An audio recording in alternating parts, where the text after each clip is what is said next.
Good good morning all dear student. So এখন যেটা আমি বলবো ভালো করে শুনবা, হ্যাঁ, এখান থেকে বুঝিয়ে দেবো আমি মানে জিনিসটা কি।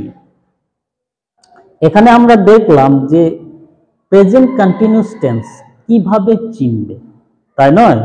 আমার দিকে তাকাও, ওইখানে দেখলে বুঝতে পারবে না, আমি ওইটা তোমাদেরকে দেখাচ্ছি না, আমি দেখাচ্ছি এইটা। এটা দেখবো ভালো করে।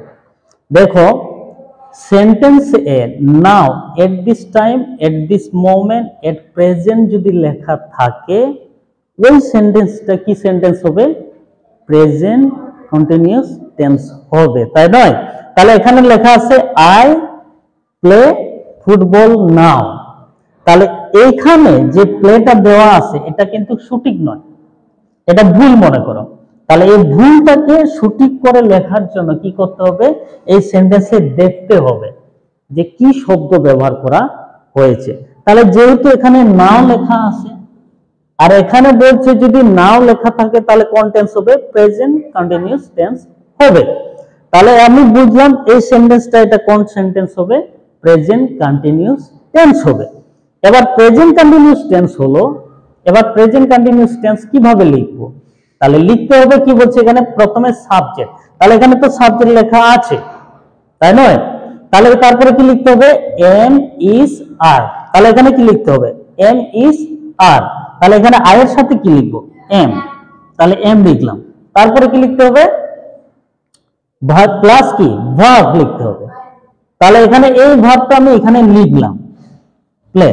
প্লে এর পরে কি লিখতে হবে? আইএনজি করতে হবে, এখানে আইএনজি করে দিলাম। তারপরে কি আছে? অবজেক্ট আছে। অবজেক্ট তো এখানে লেখা আছে, আর অবজেক্ট লেখার প্রয়োজন আছে? নেই। এবার এইটা হলো সঠিক রূপ, মানে ভার্বের সঠিক রূপ। বুঝা গেছে না বিষয়টা? ওকে। এবার এখানে তাহলে কি করতে হবে? এখানে দেখতে হবে এই যে এখানে কি লেখা আছে? At this time. তাহলে এট দিস টাইম থাকলে কি হবে? প্রেজেন্ট কন্টিনিউয়াস টেন্স হবে। তাহলে প্রেজেন্ট কন্টিনিউয়াস টেন্সের জন্য আবার কি করতে হবে? সাবজেক্ট প্লাস এম ইস। তাহলে এখানে সাবজেক্ট লেখা আছে, তাহলে কি করতে হবে? আবার ইস লিখতে হবে।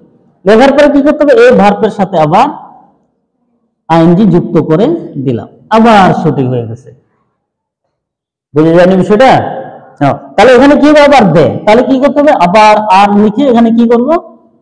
আবার এই যে রিটের সাথে আইএনজি যুক্ত করে দিলাম। শুধু ডাইরেক্ট আইএনজি যুক্ত করা যাবে না, বা এই সূত্র দিয়ে যদি না লিখি তাহলে কিন্তু সেটা সঠিকও হবে না। বুঝা গেছে? আরে আমার দিকে দেখতেছো না কার দিকে দেখতেছো? না ওইখানে দেখতেছো? ওইখানে দেখলে তো বুঝতে পারবো না, কারণ এটা জিনিসটা আমি বুঝিয়ে দিলাম। বন্ধ করো।